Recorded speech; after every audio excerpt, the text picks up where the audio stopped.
the whole story started with meeting Bruno. It was like 21 years ago. I was going up country and found Bruno tied to a tree.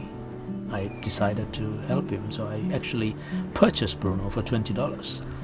And I ended up looking after 8 chimpanzees in my house. So I turned around from my career being an accountant and became the founder of Tacugama Chimpanzee Sanctuary.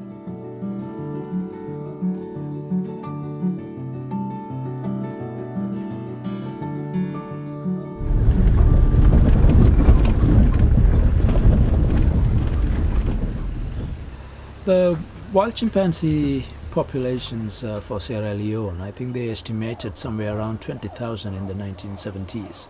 It has dwindled so badly with all these problems. The bushmeat problem is still going on, and the byproduct is always a baby. Most of them are torn away from their mothers, mother being shot or the group being wiped out. So when they arrive at the sanctuary, they come with a lot of physical and mental scar, and we need to spend a lot of time to rehabilitate them and give them that love.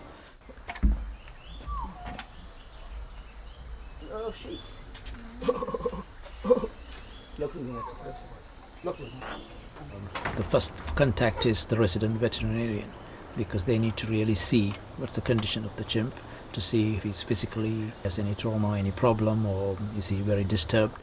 Some of them, they don't even know to climb a tree. Should be.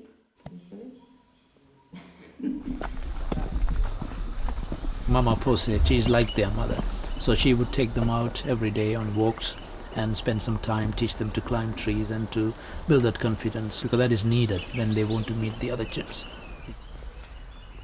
We have to make sure that we bring them out every day, at least 1 hour. It's like a source of learning, trying to be sociable, trying to socialize with each other, and then climbing trees, and then bending leaves together and making like something like small nests. End of it all, we want to make sure that they move out into the jungle as a group, not as individuals at all.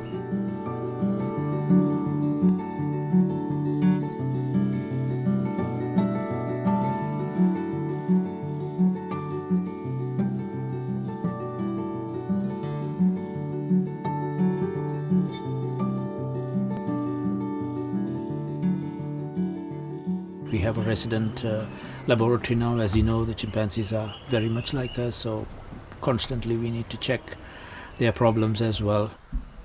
When you walk around the sanctuary, you will realize that it's not just catering for the chimpanzees. We also have an education and a resource center. We have nearly 1,000 kids visiting the resource center and spending a whole day at the sanctuary learning about different issues.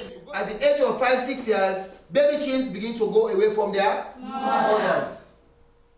These are all mainly rural schools. They are very near to the forest reserve. Their livelihoods, in a way, depends on using some of these forest products. So we use the chimpanzee project. Also, we are addressing other issues. We're getting somewhere around 2,000 people every year visiting.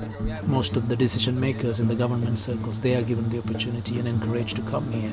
We have also started some sort of a ecotourism venture by building 3 lodges at the sanctuary, and that provides employment for the local people. The fundamental problem is always the resources. We live in a very, very poor country where so many human needs are there. Sometimes wildlife issues are not priority.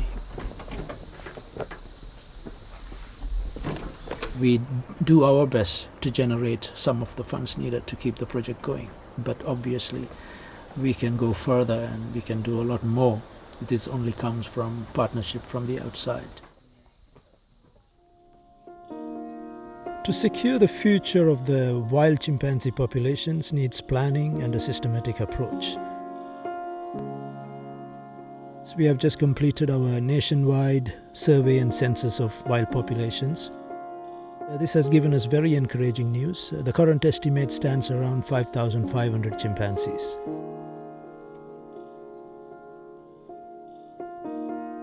As a follow-up to this, we have conducted a population habitat viability studies, and this will also guide us in terms of developing an action plan for the future.